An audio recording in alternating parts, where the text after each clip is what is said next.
Alright, so chapter 1034 has literally released today, and oh man, I'm telling you right now, I am a happy man. Like this is the real action we want to see from Zoro and Sanji, alright? Because we get two back-to-back Zoro chapters, right? And then we get an absolutely, like, I mean the best Sanji chapter we've ever gotten. Like, in terms of, like, or no, let me rephrase that, because we've gotten better Sanji chapters, but this is the best Mr. Prince chapter we've gotten. By far, the best Mr. Prince chapter we've gotten.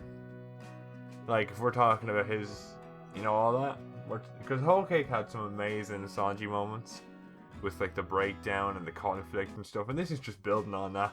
I'll have to rewatch Wano and Whole Cake. That's gonna be an amazing rewatch, and I can talk about Sanji then afterwards. I don't know whether I should read it or watch it this time. I kinda need to hear that voice actor. I really do. Sanji's voice actor, I need to hear him speak those lines, bro. I need to. So we're gonna just talk about this chapter right now. Right, so it starts off with the geisha that was on the floor in that room is looking for her pet, and she's like, everyone's like, oh, but we have to get off Wano now, but she's like, no, I have to find my pet. What's it called again? Let me check. Fuck, I'm not looking through that. I'm not looking through that, but she's Osu or something. That's her name, and she's looking for her pet mouse, her little Mickey Mouse, and yeah, I mean, it's a stupid motivation to be going out into a war scene, but you know what? We'll roll with this because it's an amazing chapter. It's actually fantastic. We get some more Momonosuke stuff straight after. We get an entire page dedicated to Momonosuke basically figuring out that he can manipulate Kaido's flame clouds, which a lot of people were talking about, and that's really cool. Do you know what I'm going to say right off? Like, that's an amazing way to make it so he still feels like he is a child, but he's taking advantage of a superior's techniques. You know what I mean? Which I think is great. Now I know I've said I think he's gonna get some form of hockey in this arc. I don't know if he will now because Oda's making some really good workarounds for him having to get stronger. While still having him being a powerful foe, which I really really love. And again, every time I see his dragon form, it looks cool. I don't know, it looks slightly cooler than Kaido's to me. Kaido's big ass whiskers are really cool though, as well. It's really hard to tell. I have to see it in the anime, because blue, like black and white Kaido doesn't hold a candle to blue Kaido. Like in the anime when he's like pure blue, like that's some cool shit. But I must say it's a good chapter for Momonosuke because he says, look, if I can't stop it from getting to Wano, I have to stop it where it is now. Like, if I can't move it away from Wano, I have to stop it where it is now to minimize any damage and to avoid destroying the flower capital. Now, a lot of people are saying that, what's the point now if Yamato's going to disarm the bombs? But obviously something's going to happen to Yamato, or something's going to happen that's going to cause it to like kind of fuck up, right? And he's gonna have to do something last minute. Like it's probably gonna drop, and he's probably gonna have to like create a flame cloud cushion or something to stop it from dropping on Wano, and it's gonna be like a centimeter from the ground, and he stopped it with like the coils of his skin or the flame clouds or some shit. Last minute savior of the arc to really push home how much of an absolute goat this guy is, because that's the thing. As I've realised now throughout reading One Piece this year, is Oda has changed my opinion on this little shit so much, because I hate this guy, alright? I have hated Momonosuke since he was introduced. Alright, let me be clear, I don't like this man. But this year, he has changed my opinion on this little pervy shit. Like, this guy has had such a transformation. Whether it's a complete change in his character, because we do see him maturing and being less of a child.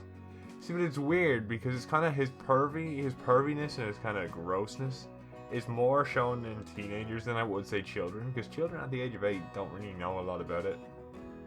Maybe in this day and age, but definitely not in that time period. So it's very interesting to see how he portrays different ages. He's kind of showing him to be a teenager more so, and then still having the aspects of calling him an 8-year-old. So it still works, and then he has now this maturing into an adult type character, or at least into a more mature, more self-assured character, and it's really cool to see. Because, you know what, we can say safely by the end of the arc he will live up to his father in some way, or at least begin to be at the same tier of not necessarily strength, but in terms of leadership and just charisma, and in terms of what he's done for the country of Wano. You know what I mean? He is about to save them from the One Piece version of Hiroshima. You know what I mean? Like, so we've got to understand, like, this is a big thing for Momonosuke, and I think it's really going to go down well with readers, especially those who didn't originally like Momonosuke, because it's really changing our opinion of him, you know, and everything Oda's doing is really cool. And obviously the fact he's now a dragon does help. But then after this we get more Sanji Queen stuff, which is what I'm going to be mainly talking about, because I know everyone here who's seen me before knows me and Sanji have a complicated kind of relationship, right? I love this character and then I hate this character. It goes back and forth. I loved them up until Thriller Bark, hated them in Thriller Bark, loved them up until I would say up until Wano, but I rewatched some of Fishman Island and I wasn't the biggest fan of that. It was a bit too much, but it wasn't as much as Thriller Bark, so I still liked him then. But once we got to Wano's Act 2, I was like, nah, what's this with the bathhouse scene? But ever since he broke the raid suit, and even before that, we've been getting more and more peak Sanji moments, right? Putting him back up to the number 2 spot he was at the end of Whole Cake. Sorry, Robin. But it's just how it is. I love this character. Behind Luffy, for me, he's my second favorite character. He changes depending on how bad the gags are, because I despise that shit. But right now, Oda is getting him back on track, and I feel like this is a great arc because we see Queen using all the abilities of his brothers, right? And Sanji's just kind of fighting them, and he's getting knocked down. He's getting back up, to show the durability that he now has thanks to the new exoskeleton he's got from the awakening of his genetics. And it's fantastic, alright? This change back to what he was in Alabasta, Skypiea, it's good to see. He's back to where he was, and even better. He's self-assured in himself. He had confidence issues that we weren't privy to, but he has finally overcome them and realized who he is. He has now assured in himself, and this has made him stronger, which is fantastic. And Oda has built this up fantastically. He's made everyone despise Sanji, especially those who originally didn't like him, and made the fans of Sanji who were originally fans of Sanji, weep at how much good treatment Zoro was getting. But now we understand the payoff is maximum, especially with this, because we see now Queen is using the abilities of his brothers, and Sanji's like, what have I told you about using those abilities? And he fucking breaks his arm. He fucking completely breaks off the arm. Clean break. And then we see one of the best scenes and for power scalers of Sanji in the world, alright? Queen shows off he has Sanji's ability to go stealth black, right? Which is really cool. Everyone loves a bit of invisibility for their villains, being able to attack invisibly. But we find out Sanji can also go invisible, not in the way you think. He is moving too fast now for the eye to see. Alright? You know what that means, okay? Sanji can take out Katakuri, alright? That's all I'm saying. That's all I'm saying, boys. Katakuri's under Sanji. Enough said. Alright, no matter, you know what I mean? Whether King is stronger than Queen, it doesn't matter, because right now we know Sanji could beat Katakuri. He's too fast for Katakuri, I'm telling you now. So, right now I'm telling you, Sanji is first commander level, and that's all I'm gonna say.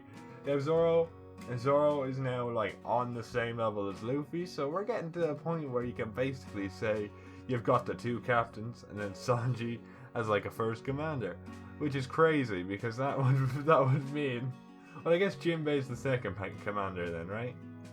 If we're to go on that, like, we've got two Yonko level combatants and then we've got a first commander. Although I would say Sanji by the end of this fight may take it up to Yonko with the three of them, you know, the monster trio. I'm really excited to see. But as we were speaking of earlier with Sanji kind of becoming assured in himself, what really helps this is he finds out that Queen was the one to attack the geisha, right? Because she rejected him and stuff, you know. He's a pretty salty Pringle, if I must say so myself. He can't just get over a breakup. He's like, no, she rejected me. Now I'm gonna fucking hit her with my dinosaur neck. So Sanji's like, alright, I didn't hit her, I didn't break my code. And now he's even angrier at Queen. Not only for making him think he broke his code, but to do that damage to a woman in such a way, just for something so stupid. At all even, he was like, oh fuck this shit. And he fucking decimates Queen with a brand new Diable Jambe technique.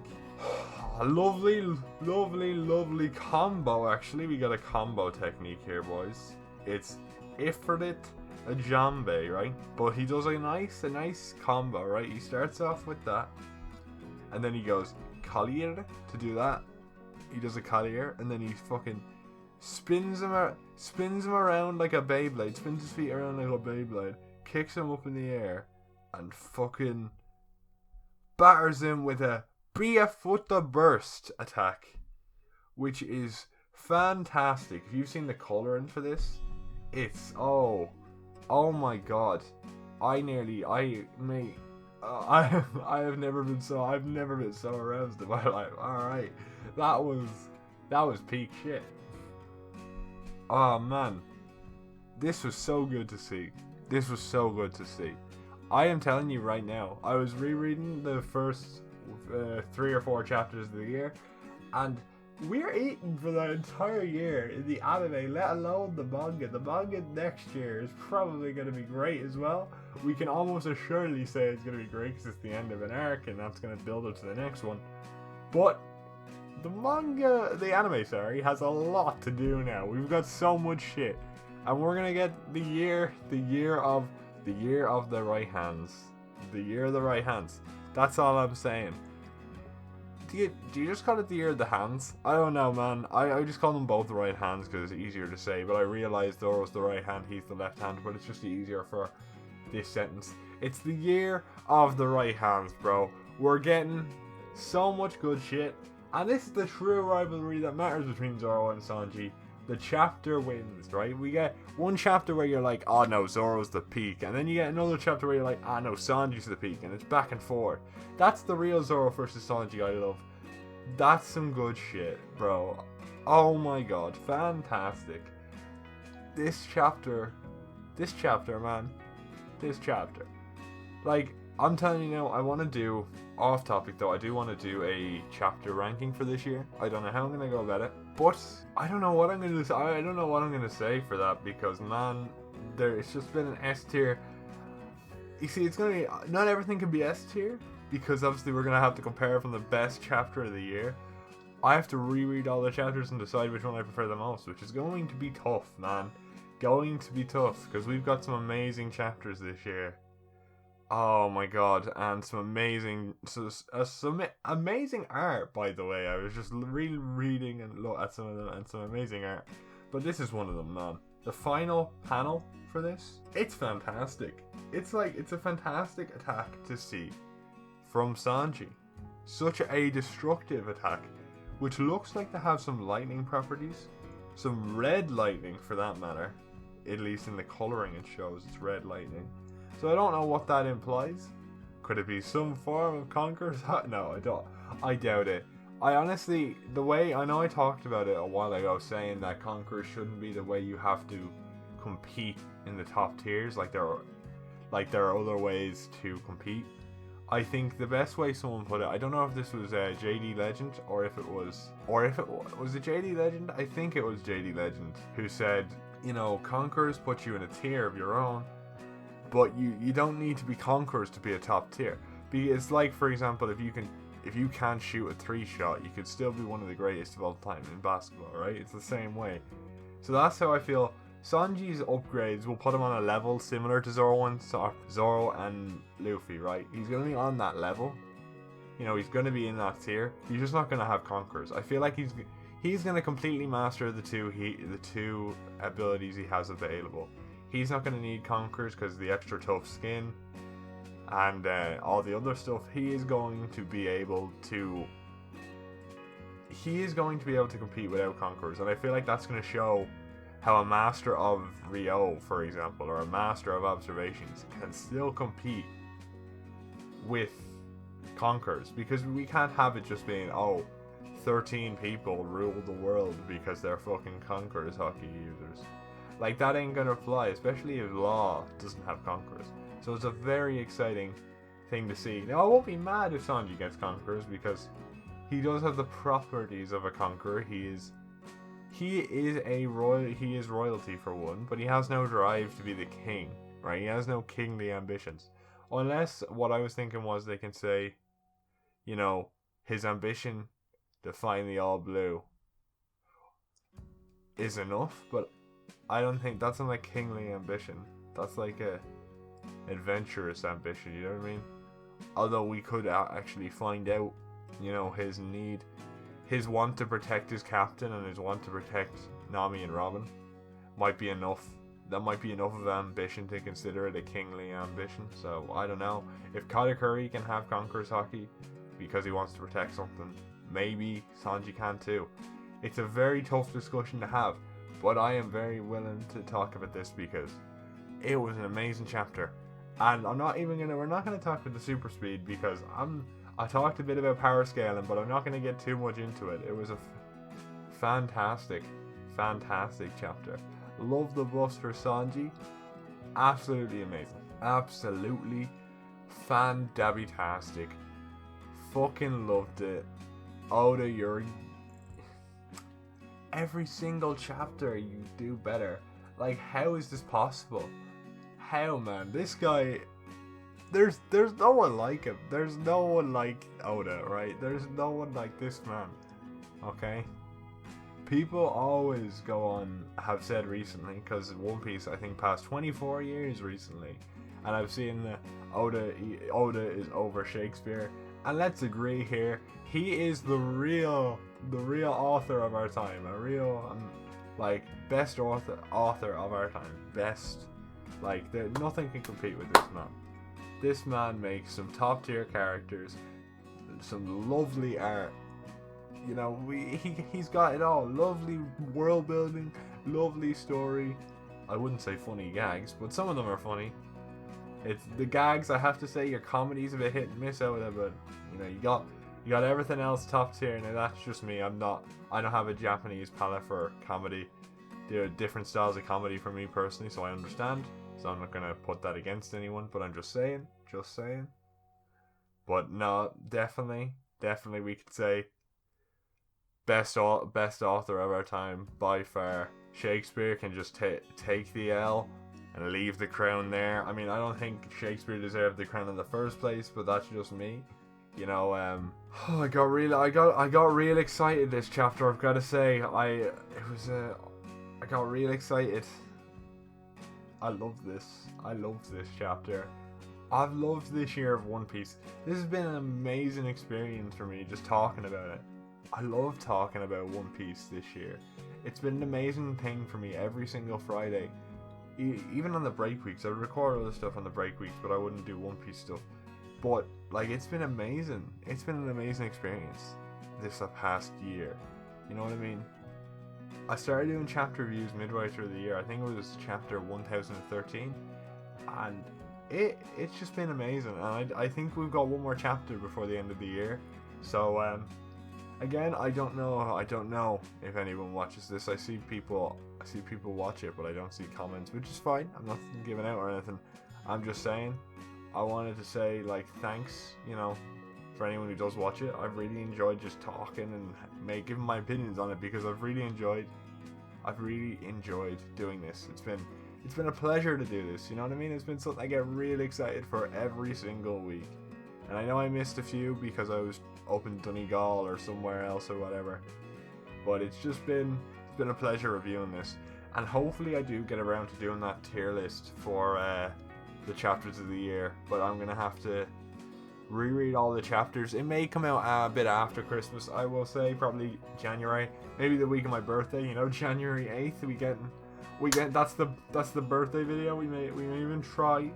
I'm not gonna say I'll try do a stream, because if I'm doing streams, I want to have the webcam. If I was doing that for a stream, I'd want to have a webcam. So we're gonna probably wait until I get the webcam, which is gonna be a while, because yeah, broke ass bitch. Yeah, but it's gonna be a while, so it might not be a stream, might just be a video. But again, thanks for watching through this year. There's gonna be more stuff coming out. I'm just wanted to say thanks now, just as a, you know, just to say it, you know, just to say thanks now. It's been an amazing year. I've loved doing this. We got, like, I'd say 55, 56 or 57 videos out this year. I think I had 5 videos out already from the 2020, and then I made, I think this is my 60th now, so 55 videos out this year. It's been an amazing year, amazing output, and just it's been great. It's been great. It's been amazing. So thank you very much.